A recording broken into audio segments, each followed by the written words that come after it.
Hi everyone, Teddy Baldassarre with teddybaldassarre.com. In this video, we're going to be looking at a watch from Frederique with their WorldTimer, their FC WorldTimer. So in this video and on this channel, we cover watches exclusively for purchase on teddybaldassarre.com, our website and authorized dealer of all the brands that we carry. So in this video, we'll go through an overview of this timepiece, look at some things to consider maybe before purchasing. Also, if you have any questions throughout this video, definitely check out the link in the description to the product page where you can purchase the watch, get some more information, and also book a time with one of our watch specialists as well if you have any further questions. But guys, let's jump into the video and take a closer look at this watch. So Frederique really made a splash among the independent watch brands in 2009 when the company introduced its first series of in-house manufactured calibers with that FC 700 family of movements. At the time, introducing an in-house movement was still a fairly novel idea and didn't have the same level of just drive and, I would say, enthusiasm amongst watch collectors. It probably doesn't go without much explanation that in-house movements are expensive to R&D, expensive to manufacture, and up until that time, they had traditionally been left to the biggest watch brands to do. Yet prior to 2009, many smaller independent companies were facing kind of this difficult decision regarding the supply of third-party movements, particularly ETA movements, which are wholly owned and operated by the Swatch Group. And some of those companies decided that in-house movement production and vertical integration was going to be the better path forward to be able to ensure that they are going to continue and be in control of their production. Now, Frederique was definitely one of the most recognizable names today that decided early on during this industry-wide movement supply shutdown that they were not going to be totally reliant on a third-party source, and in doing so they developed a model that allowed them to source movements from companies such as ETA Salida while also creating robust selection of in-house manufactured movements.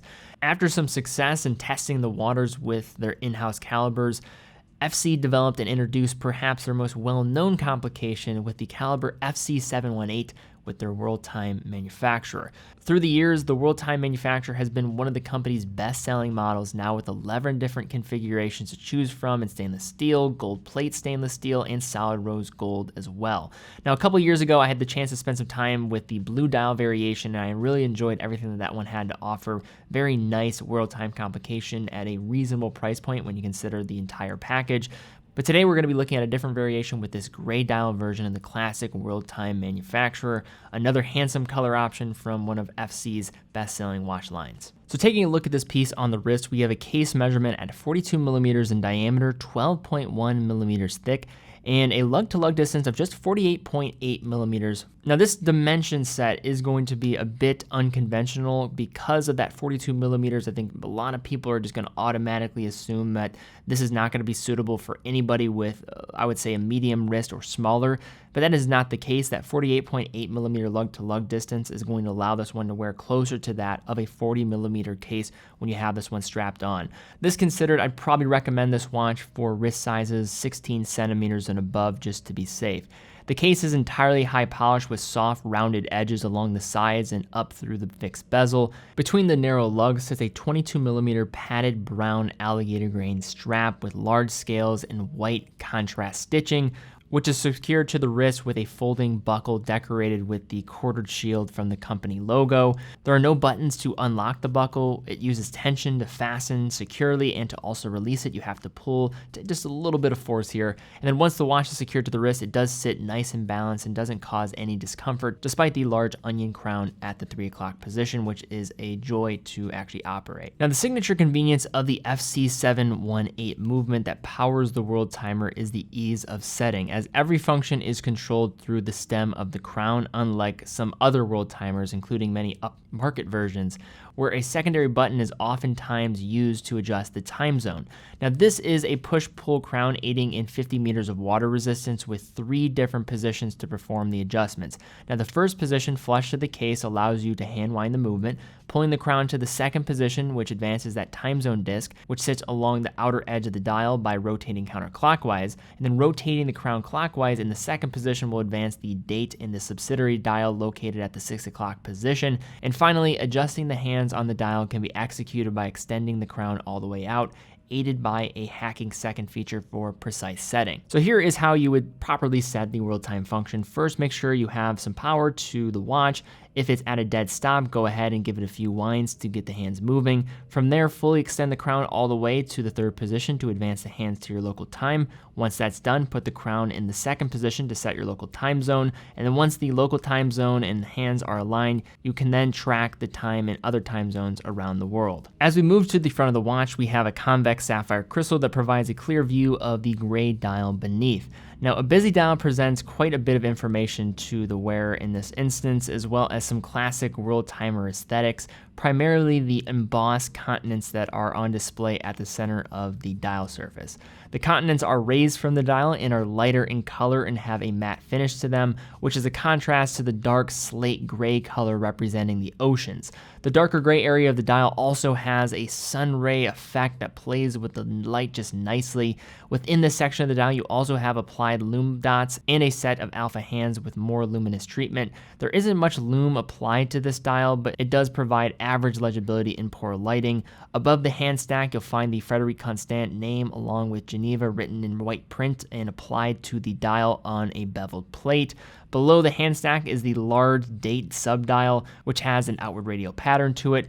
Just outside the two-tone white and light gray 24-hour day date indicator ring, which allows you to make sure that you are setting the correct hour for your local time zone, with the white portion of this ring indicating the daylight hours and the gray section representing the night hours. A cool visual element setting the time is the way the day-night indication ring rotates counterclockwise as you move the hands clockwise and vice versa.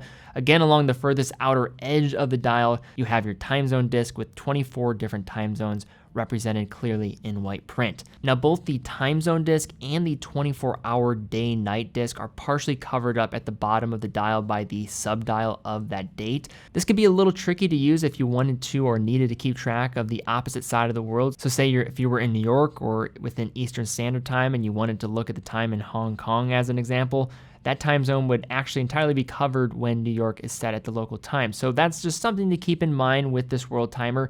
Even though the dial is busy with quite a bit going on, the readout is both intuitive and easy to read. If there is a drawback to the particular gray variant, it's that the hands can get a little lost among the gray color scheme, and there is better contrast with some other dial variants, such as that blue option that I've reviewed in the past. Now, flipping this watch over, we have an exhibition screw-down case back with sapphire glass revealing the in-house caliber, the FC718 movement. Visually, it's a large movement featuring a substantial hollowed gold rotor with two styles of brush finishing, applied and secured to the movement with a large tempered blue steel screw. Côte de Genève finishing and perlage finishings can be found along the bridges and the plates, as well as a more tempered blue screws and a fully exposed balance wheel for your viewing pleasure. Now, there is a lot of depth to the movement, and the architecture of it doesn't look quite like anything else, especially among competing brands.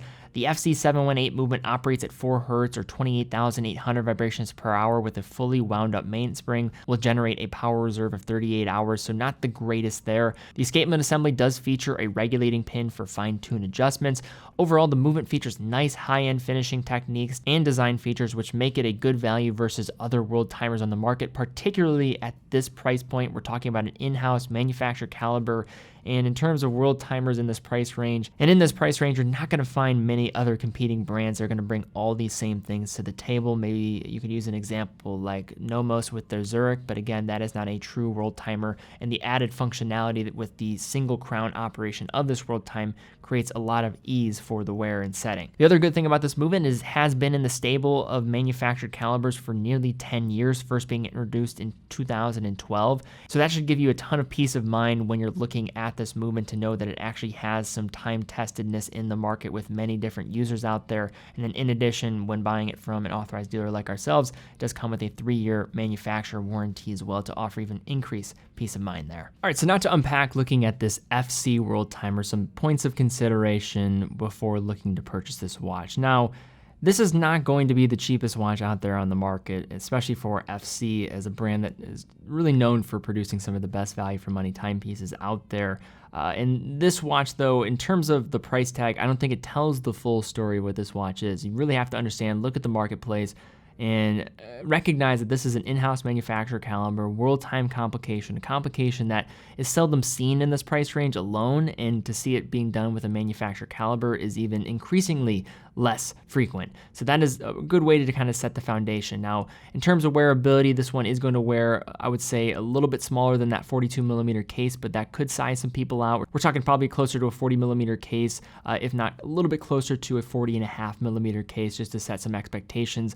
Power reserve could certainly be better, but again, when looking at the things that are going for this watch, we're talking about an in-house manufacturer caliber WorldTime complication at a pretty compelling value proposition. If you do want something with this complication, the operation also is incredibly intuitive and different than even the highest end of WorldTime complications, all being done from a singular crown function. That is great to see. The crown is easy to operate as well. And you're also getting pretty straightforward but nicely done dial finishing with a nice just level of texture to it.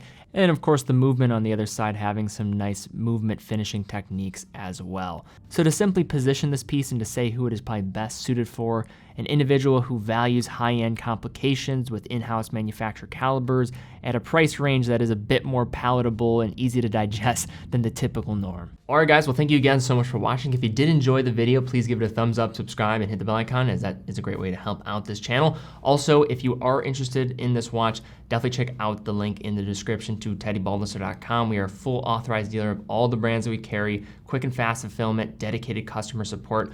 All of our products also come with a factory warranty, so if anything goes wrong, you are completely covered. Also, we offer price match, so if you see one of our watches for cheaper at another authorized dealer, fill out the contact form and we'll be in touch with you. And then again, 9 out of every $10 that we generate goes right back into the content that we're creating, helping to foster a new generation of watch enthusiasts. But guys, thank you again so much for watching. Be well, and I will see you all very soon.